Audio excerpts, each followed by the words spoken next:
Bonjour, voici donc la troisième partie de la vidéo 7 concernant la famille de la Terre, qui est composée des lames 45 à 62. Alors, je rappelle toujours que je puise la majeure partie des interprétations de ces cartes dans le livre officiel des créateurs de ce jeu, donc Fabien et Ludovic, le grand oracle français, que j'agrémente de mes expériences personnelles parfois. Alors je rappelle également que la famille donc de la Terre est composée de 18 cartes, à savoir donc la mère, le père, l'enfant. Il y a la femme, il y a l'homme, il y a les anneaux, il y a les empreintes, il y a la lune, l'horizon, les épices, le livre, le chemin. Il y a l'horizon, les 4 saisons, printemps, été, l'automne, l'hiver, et la dernière carte est donc la carte la ruche. Alors cette troisième partie donc de cette vidéo 7 sera donc essentiellement consacrée aux lames donc de 54 à 57, à savoir les épices, le livre, le chemin et l'horizon.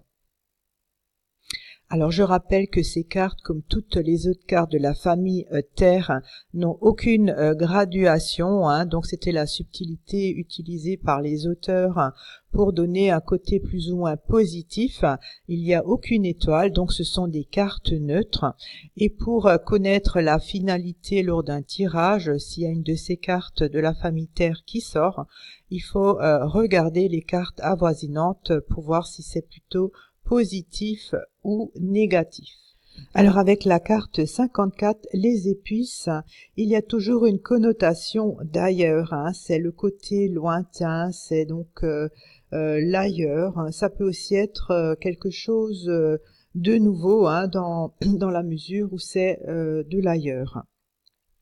Donc il faut voir avec les cartes avoisinantes en quoi le tirage pourrait donc être avec ce goût de nouveauté ou d'ailleurs.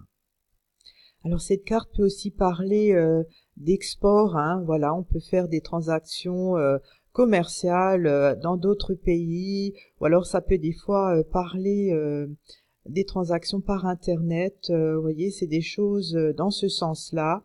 Les épices, c'est toujours une interaction avec soit des autres pays, c'est toujours quand même une connotation de lointain.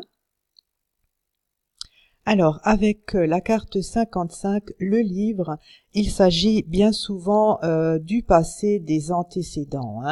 Donc, c'est toujours des événements, des expériences qui ont été passées, qui sont personnelles et donc qui continuent à influencer le consultant actuellement. Bon, ça dépend aussi toujours des cartes avoisinantes. J'ai aussi remarqué que cette carte peut représenter, quand elle est accompagnée par exemple du sceau, d'un texte, d'un contrat, ça confirme bien que le contrat, vous voyez, le livre, c'est aussi le contrat qu'on peut lire. Souvent, ça aide ce genre de précision. Mais en principe, à la base, ça parle toujours du passé, donc des antécédents. J'ai aussi remarqué que ça peut parler parfois de la réglementation, mais à la base, c'est toujours le passé du consultant pour un tirage classique. Avec la carte 56, le chemin, il est question du moment présent. Il s'agit donc de la vie actuelle du consultant, c'est donc son moment présent.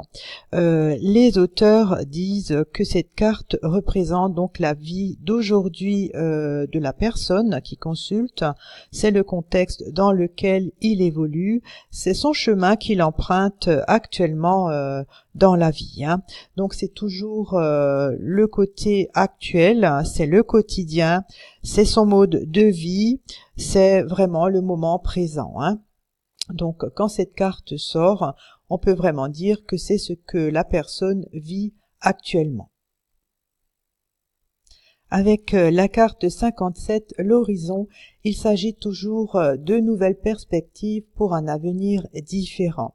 Les auteurs indiquent donc que ça représente les perspectives d'avenir du consultant, hein, ses envies, ses rêves, ce dont à quoi il aspire.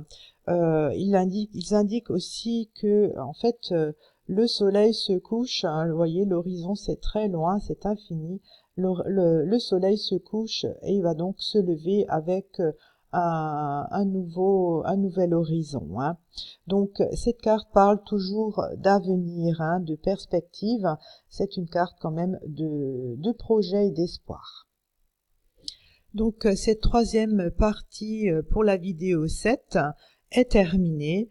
Je vous dis donc à très bientôt pour la vidéo numéro 4. Au revoir.